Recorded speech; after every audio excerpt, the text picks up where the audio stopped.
12 साल में सबसे बड़ा झटका, मोदी की गारंटी पर उठे बड़े सवाल। शिक्षा संकट से हिली पूरी मोदी सरकार। सपनों की कीमत मेहनत से चुकाई जाती है, शॉर्टकट से नहीं। और जब मेहनत करने वालों को ही भरोसा ना रहे तो सबसे बड़ा संकट व्यवस्था पर खड़ा हो जाता है।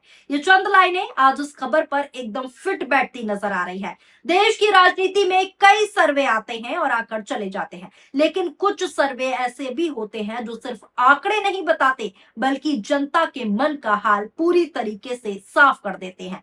इस बार एक ऐसा ही सर्वे सामने आया है जिसने सत्ता के गलियारों में बेचैनियों को बढ़ा कर रख दिया है। दावा किया जा रहा है कि पिछले 12 साल में पहली बार मोदी सरकार को लेकर इतना बड़ा अविश्वास देखने को मिला है। वजह है पेपर लीक, परीक्षा विवाद और शिक्षा व्यवस्था को लेकर उठते बड़े सवाल। जिस सरकार की पहचान भरोसे और गारंटी के नारों के साथ बनाई गई थी, उसी सरकार के सामने अब सबसे बड़ा संकट भरोसे का खड़ा होता दिखाई दे रहा है। मामला सिर्फ एक परीक्षा या फिर एक बोर्ड का नहीं है, मामला उस भरोसे का है जिसके सहारे करोड़ों परिवार अपने बच्चों का भविष्य देखते हैं। नीट विवाद के बाद सीबीएसई मूल्यांकन को लेकर उठे सवालों ने माहौल को और ज्यादा गर्म कर दिया है। अब एक सर्वे में जो तस्वीरें सामने आई है, उसने राजनीतिक बहस को नई दिशा साफ तौर पर दे दी है। ये सर्वे देखिए जो स्क्रीन पर मैं आपको दिखा रही हूँ। सर्वे के मुताबिक बड़ी संख्या में लोगों ने माना है कि शिक्षा व्यवस्था को लेकर उनका भरोसा कमजोर हुआ है। सबसे चौंकाने वाली बात दोस्तों ये बताई जा रही है कि शिक्षा मंत्री के इस्तीफे के पक्ष में भी बड़ी संख्या में लोग दिखाई दिए। लगभग 66% लोग शिक्षा मंत्री के इस्तीफे के पक्ष में दिखे, उनके इस्तीफे की मांग कर रहे हैं।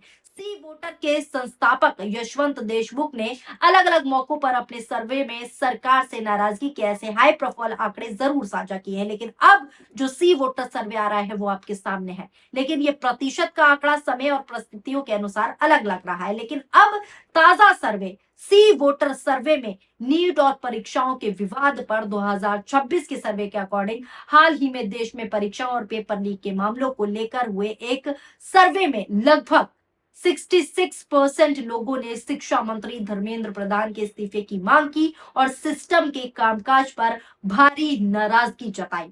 सी वोटर के संस्थापक यानी कि यशवंत देशमुख ने इस सर्वे को डिजास्टर तक कह दिया। जी हाँ, डिजास्टर कह दिया। यानी इस वक्त सरकार डिजास्टर वाली सिचुएशन में है। राजनीतिक एक्सपर्ट्स का कहना है कि आमतौर पर ऐसे मुद्दों पर राय बटी हुई होती है, लेकिन इस बार जो है गुस्सा और निराशा एक साथ दिखाई दे रहा है। यही वजह है कि ये सर्वे सामान्य राजनीतिक सर्वे से अलग माना जा रहा है और बहुत बड़ा सर्वे माना जा रहा है। सवाल यह है कि आखिर ऐसा क्या हुआ कि शिक्षा का मुद्दा सीधे सरकार की विश्वसनीयता से जुड़ गया। इसकी वजह समझना बेहद मुश्किल नहीं माना जा रहा। भारत का मध्यम वर्ग और निम्न वर्ग हमेशा से पढ़ाई को अपनी सबसे बड़ी ताकत मानता है। ना कोई राजनीतिक विरासत होती है उन लोगों के पास और ना ही कोई बड़ा कारोबार। करोड़ों परिवारों के पास सिर्फ एक उम्मीद होती है कि उनका बेटा या बेटी मेहनत करके आगे बढ़ जाए। यही कारण है, यही वजह है कि जब कोई रिक्शा चालक की बेटी डॉक्टर बनती है या फिर किसी मजदूर का बेटा किसी प्रशासनिक सेवा तक पहुंचता है तो पूरा समाज उसे अपनी जीत मानता है। लेकिन जब परीक्षा प्रक्रिया पर बड़े सवाल खड़े होने लगे, जब पेपर लीक की खबरें लगातार सामने आने लगे, जब मूल्यांकन प्रणाली पर ही अविश्वास पैदा हो जाए, तब सबसे बड़ा झटका उसी वर्ग को लगता है जो मेहनत को अपनी पूंजी मानता है। यही कारण है और यही सबसे बड़ी वजह है कि यह मुद्दा केवल छात्रों का नहीं रह गया, बल्कि पूरे समाज का यह मुद्दा बनता जा रहा है। और यही वजह है कि विपक्ष लगातार सरकार को इस मुद्दे को लेकर घेर रहा है। विपक्ष का आरोप है कि सरकार जवाब देने से बच रही है, जो कि लाजिम भी है। सरकार की तरफ से अभी कोई जवाब नहीं है और जिम्मेदारी तय करने के बजाय मामले को टालने की कोशिश कर रही है, ये विपक्ष का कहना है। दूसरी तरफ सरकार का कहना है कि सुधार की प्रक्रिया चल रही है और समस्याओं का समाधान किया जाएगा। लेकिन राजनीतिक लड़ाई से अलग एक बड़ा सवाल जो है जनता पूछ रही है, अगर परीक्षा व्यवस्था पर भरोसा कमजोर होगा तो युवाओं का मनोबल कैसे मजबूत रहेगा? अगर मेहनत करने वाला छात्र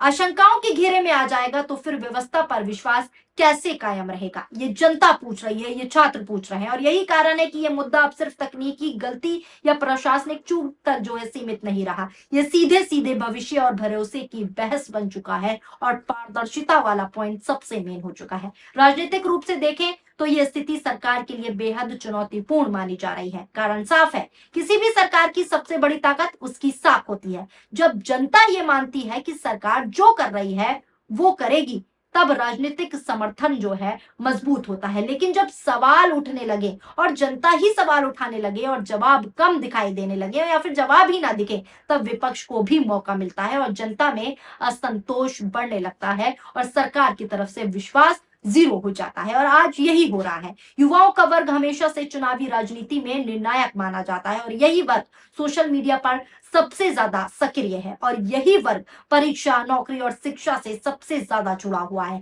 इसीलिए शिक्षा से जुड़ा हर विवाद राजनीतिक असर भी छोड़ता है और यही कारण है कि अब यह मामला केवल परीक्षा परिणाम तक सीमित नहीं रहा, बल्कि सरकार की छवि और उसकी विश्वसनीयता से भी जुड़ता हुआ देखा जा रहा है। इसी बीच मैं आपको बता दूं, आम आदमी पार्टी से संजय सिंह छात्रों के साथ प्रेस कॉन्फ्रेंस कर रहे थे। बंद कमरे में वो प्रेस कॉन्फ्रेंस कर रहे थे, उनसे बात कर रहे थे पेपर लीक को लेकर, उन बच्चों से बातचीत कर रहे थे, लेकिन उन तक को रोक दिया गया। ये ट्वीट देखिए, प्रयागराज यूपी में तानाशाही चरम पर है। बंद कमरे में भी लाखों छात्रों के भविष्य पर बात करने तक की इजाजत नहीं। पेपर लीक पर बात करने पर प्रशासन रोकने पहुंच गया। मोदी योगी की डबल इंजन सरकार पूरी तरह फेल हो चुकी है, विपक्ष को कुचलना चाहती है। देखिए आप भी वीडियो में कि कैसे आम आदमी पार्टी से संजय सिंह जब प्रेस कॉन्फ्रेंस कर रहे थे, कोई खुले में प्रेस कॉन्फ्रेंस नहीं कर रहे थे जिससे लॉ एंड ऑर्डर खराब हो रहा हो, लॉ एंड ऑर्डर मेंटेन नहीं हो रहा हो, बल्कि बकायदा शांतिपूर्ण तरीके से बंद कमरे में छात्रों से उनकी बात पूछ रहे थे, प्रेस कॉन्फ्रेंस कर रहे थे। लेकिन तानाशाही देखिए सरकार की, पुलिस प्रशासन को रोकने के लिए उस बंद कमरे में जो है पुलिस प्रशासन को भेज दिया गया ताकि छात्रों की बात तक ना सुनी जाए। नजर डालिए इस वीडियो पर कि कैसे रोका गया। परमिशन पब्लिक प्लेस में होती है एटीएम साहब, नियम दिखाइए कहां पर ये आपके कॉन्फ्रेंस हॉल में बातचीत करने की परमिशन चाहिए। आप नियम कानून से बात करेंगे ना, कोई देश विरोधी बातचीत हो रही क्या यहाँ पे? परीक्षाओं के पेपर लीक हो रहे हैं, जिन परीक्षाओं को देके आप एडीएम हुए हैं या एसएसपी हुए हैं, कोई आईजी हुआ है, कोई डीजीपी हुआ है, उन्हीं परीक्षाओं के पेपर लीक हो रहे हैं जिसमें आपके बच्चे भी पेपर लीक से प्रभावित है। उस पर चर्चा करना, बातचीत करना गुनाह है डेमोक्रेसी के अंदर, और वो भी बंद कमरे में। ये तो मैं पहली बार देख रहा हूं। यहां तो पता नहीं कितनी बार मैं प्रेस कॉन्फ्रेंस कर चुका हूं, अपनी बात पहली बार मैं देख रहा हूं कि प्रशासन आके कह रहा साहब पेपर लीक पे ही बात मत कीजिए, लाखों छात्रों की जिंदगी बर्बाद हो जाए। नहीं ये बुक है, कोई पब्लिक प्लेस में हम कुछ कर रहे हो, कोई आपको लॉ एंड ऑर्डर वहां सिचुएशन दिखती हो, आप जब मैं हूँ और मैं यहाँ रुका हुआ हूँ, मैं अब मेरे कॉन्फ्रेंस हॉल है, उस कॉन्फ्रेंस हॉल में मैं कर सकता हूँ। ये आपकी निजी प्रॉपर्टी तो है नहीं, आपकी निजी प्रॉपर्टी है एडीएम साहब, ये आपकी निजी प्रॉपर्टी है क्या? नहीं ये आपकी निजी प्रॉपर्टी है क्या? तब ये हमारे पैसे से बना हुआ है कॉन्फ्रेंस हॉल, जनता के पैसे से, इसमें आपका कोई अधिकार नहीं। आपका काम है लॉ एंड ऑर्डर देखना। कोई पब्लिक प्लेस पे कोई कार्यक्रम हो रहा हो, कोई आपको डिस्टर्बेंस हो रहा हो, कोई रोड ब्लॉक हो रहा हो, वहां आप आ सकते हैं। यहां आप आ ही गलत गए और मैं अपने प्रिविलेज कमेटी में शिकायत करूंगा आप लोगों की। ये ठीक बात नहीं है। एक सांसद के विशेषाधिकारों का हनन कर रहे हैं।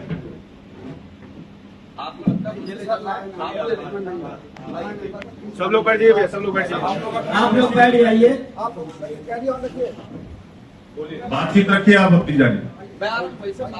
देखा आपने दोस्तों कि कैसे खुली तानाशाही हो रही है। वही सड़कों पर युवा लगातार प्रोटेस्ट कर रहा है और सरकार से सवाल पूछ रहा है, लेकिन सरकार चुप्पी साधे हुए है। अब सबसे बड़ा सवाल यही है कि क्या ये केवल एक अस्थायी नाराजगी है या फिर जनता के मन में पैदा हुआ अविश्वास आने वाले समय में और गहरा होगा। क्या सरकार इस पूरे विवाद पर खुलकर जवाब देगी, क्योंकि अब तक तो जवाब आया नहीं। और सवाल ये भी है, क्या शिक्षा व्यवस्था में बड़े सुधार देखने को मिलेंगे, क्योंकि देश का हर परिवार यही चाहता है कि मेहनत का फल मेहनत से मिले, किसी विवाद या फिर गड़बड़ी की छाया से नहीं। अब आगे क्या होता है ये देखने वाली बात होगी। फिलहाल आपकी इस खबर को लेकर क्या राय है, नीचे कमेंट बॉक्स में अपनी प्रतिक्रियाएं जरूर दीजिएगा। वीडियो पसंद आई हो तो वीडियो को लाइक कीजिए। अगर आप हमारा ये वीडियो हमारे फेसबुक पेज पर देख रहे हैं तो फेसबुक पेज को फॉलो कीजिए। अगर आप हमारा ये वीडियो हमारे यूट्यूब चैनल पर देख रहे हैं तो यूट्यूब चैनल PRB को सब्सक्राइब करना ना भूलें। शुक्रिया, धन्यवाद, नमस्कार, जय हिंद, जय भारत।